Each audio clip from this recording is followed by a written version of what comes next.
Right, we're going to talk about Big Ben's bongs now. Our very own breakfast Big Ben's not got the day off today, obviously, but it's a very famous sound, synonymous with the start of New Year, and that is, of course, the bongs of Big Ben. But you might not know that tonight it will have been 100 years since they were first broadcast on the radio.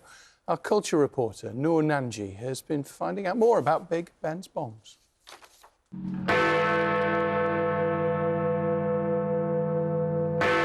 Britain's most famous chimes, broadcast to the country live twice a day, every day, as well as 3 times on Sundays. This is the other side of the clock. The bells and the clock itself have mattered hugely to generations of people over the years. The bongs are one of the most recognised sounds around the world. Big Ben has been broadcast now because it has become a symbol of freedom. So the people who were hearing it during the Second World War realised that there was one country which was still free. Thereafter, it was part of the meaning of the symbol of freedom. It's a seamless operation, getting the bongs transmitted from here to the homes of radio listeners. But it hasn't always been this easy. Big Ben's bongs were first broadcast on New Year's Eve in 1923. BBC engineers were not allowed in the building. Instead, they had to climb onto a rooftop opposite the Houses of Parliament with a microphone to capture the sounds of the chimes. From February 1924, the bells were regularly transmitted on the radio. And the tradition has run ever since then, with the chimes of this great bell, Big Ben, also being heard on special occasions such as Christmas Day, Armistice Day and New Year's Eve. But there have been some notable exceptions. During the Second World War, unbeknown to the public, the bongs were at times replaced by recorded ones for security reasons. In 2017, the chimes on Radio 4 were silenced again, with a recording used instead. Yes, that was due to major restoration work taking place on the Elizabeth Tower, which houses the clock and bells. It was important in order that we could restore the building for future generations.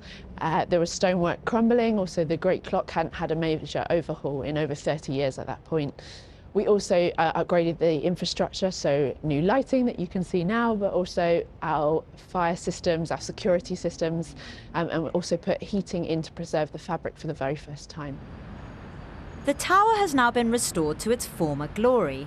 New microphones have been installed, which means the live bongs have returned, with extra microphones being brought in on New Year's Eve. And this is the mechanism that keeps it all ticking. So what we have here is what's called a flatbed mechanism. It's a 3-train clock, so it's got 3 separate components, one to do the chimes, one to do the time, and one to strike Big Ben. It's powered by 3 weights with a combined weight of 2¼ tons, which travel down the centre of the tower. There's an 85-metre shaft that goes right down the middle of the tower.